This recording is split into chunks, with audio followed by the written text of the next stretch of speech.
In the last 5 years, technologies and hybrids has come on massively. So much so that if you can master how to hit these clubs, you can have a huge competitive advantage against your playing buddies. Now in today's video, I'm going to show you the simplest technique on how to hit these clubs amazing. We're going to go through a setup key, a backswing key, and a downswing key. So just 3 keys. These 3 keys are going to take your hybrid game to the next level, allowing you to play better golf. So the first key we're going to go through is the setup. Now when it comes to the setup, we are also going to talk about some key concepts.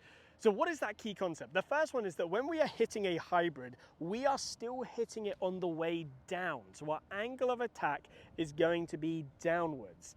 Now, obviously we don't just want to set up to the golf ball and try and chop down on this thing. That's not going to help anybody. So how do we get it to where it's a very natural motion? We get that beautiful strike location and the ball just pops up in the air effortlessly. It's all to do with understanding where we position the golf ball relative to the lowest point of our golf swing. So every golf swing has a lowest point. We call that the low point. Now when we measure it, we roughly see that the best players have their low point underneath their left shoulder. Now a lot of amateurs also have their low point underneath their left shoulder as well. And the more we master this technique, the more consistent that low point is going to become. So with that in mind, what I'm going to do is I'm going to go and put some powdered foot spray. I just picked this up from my local Target, and I've sprayed it on the ground just like so. So a nice long line, and you'll be able to see this on the camera once it gets nice and solidified down. You'll see that powdered foot spray there. Now what I'm doing here is I'm making sure that when I set up, I have my left shoulder joint, my lead shoulder joint on that line right there. So that therefore means that if I was to make a swing and come all the way through, you can see that where I hit the ground, just brush the ground gently there, is going to be on that line. So if I want to have a descending blow on the ball, where do I need to position the ball relative to that line? It has to be slightly behind it. So you can see that's about a golf ball distance behind that white line. So I want you to do this. I want you to go down, put that spray on the ground, set up, and have that left shoulder joint, that lead shoulder joint on that line, then position the ball behind it. So now from here, you are going to ensure that as you hit this golf ball, you are going to have a descending strike on the ball. This is going to help you then pop the ball up in the air because it's going to let the technology do its thing. We're just getting out of the way. We're just letting it do its thing. So if I set up left shoulder as best I can on that line, ball position obviously back of it, and then I give it a hit, you can see that ball pops up beautifully. It's a nice high strike, and from there, you're going to start to hit those hybrids better than ever. Now, obviously, that is just the hybrid setup technique. We've got 2 more keys to go through, and the next key is in the backswing. So what is this backswing key? Well, in order to hit these hybrids long, we need speed, right? So many people, though, are so focused on having club head speed down here that they neglect their backswing. Now, what we see the best players in the world do is they follow a 3-to-1 relationship or ratio in their swing. What am I talking about here? The time it takes for them to complete their backswing is 3 times as long as the time it takes for them to complete the downswing. Now, what we also tend to see is that ratio with amateurs is sometimes there, but a lot of the time the backswing takes nearly 5-6 times as long as the downswing. So what do I need you to do? I need you to speed up your backswing. There is so much bad information out there about getting you low and slow. Take it back slow. We actually need fast backswings. If I put you up against the tour pro who hits the ball a long way, or just even your buddy who hits the ball further than you, I guarantee you their backswing takes less time than yours. Now, how can we train this in a really easy to implement manner? What I want you to do is take the hybrid and flip it over. From here, I want you to make a backswing and a downswing, and I want you to hear 2 swooshes. So the first swoosh is going to be in the backswing when roughly the club head is around about waist to chest high. So if I do it here, you can hear that swoosh on the way back. Now, the second swoosh is going to be just after the golf ball. So it's going to be a swoosh around here and a swoosh around here. Swoosh, and swoosh. Hopefully that was picked up on the microphone right there. Now, why do we want 2 swooshes? Well, if I have too slow of a backswing, I'm not going to hit any swoosh at all. So I need a small swoosh in the backswing. That's going to promote me taking the club back longer, faster. You'll also see it go back more on plane because you're recruiting more of your muscles. And actually, it's going to create huge amounts of positive chain reactions in terms of your downswing, because your downswing will naturally get faster as well. So do this, make 2 swishes, one in the backswing, one in the downswing. Swish, swish, swish, swish.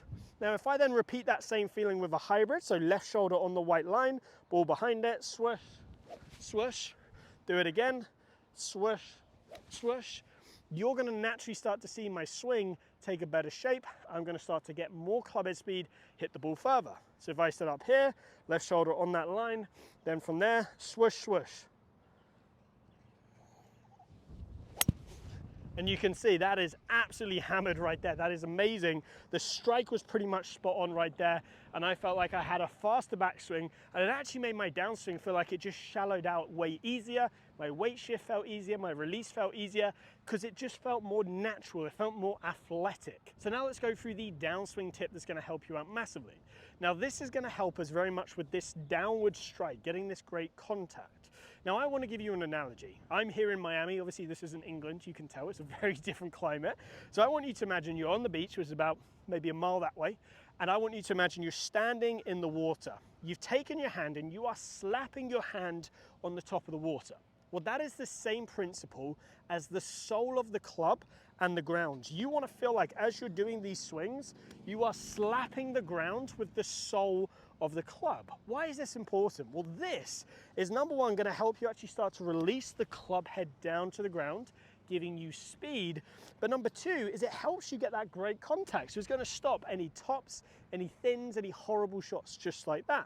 So you can, again, draw that line down underneath the left shoulder.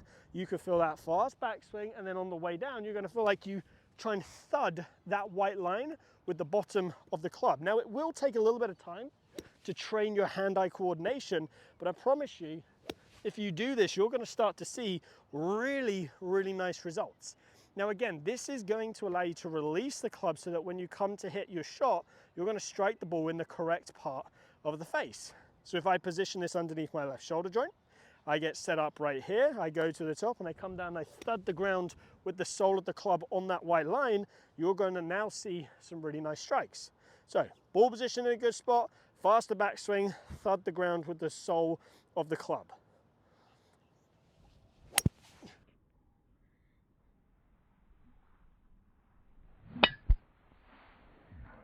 And again, that is absolutely ripped. I love that sensation right there. It's amazing how easy these clubs are to get up in the air when you strike them correctly. Now, let me give you a drill to help you with that. So a golf ball is sometimes a little bit too easy. I'm joking, it's not too easy, it's really, really tough. But something that helps us hone our strike is a tee. If I place a tee on the ground, and again, I can place it on the white line as well, I want to feel like I'm trying to hit that tee. So I'm going to set up and I'm going to feel like, okay, I'm going to feel like as I go to the top and come down, I can hit that tee. Because it's so small, because it's really not got a lot of height to it, it forces me to get that real precise strike on it, ensuring that I get that downward hit. Because then I can grab the golf ball, I can position it back in, left shoulder on the white line, then from there, fast backswing, thud the ground, with that same feeling and know if I can hit a tee, I can hit a golf ball. So if I set up to the ball here, same principle, get myself in a really, really good spot, then from there, thud the ground with the sole of the club.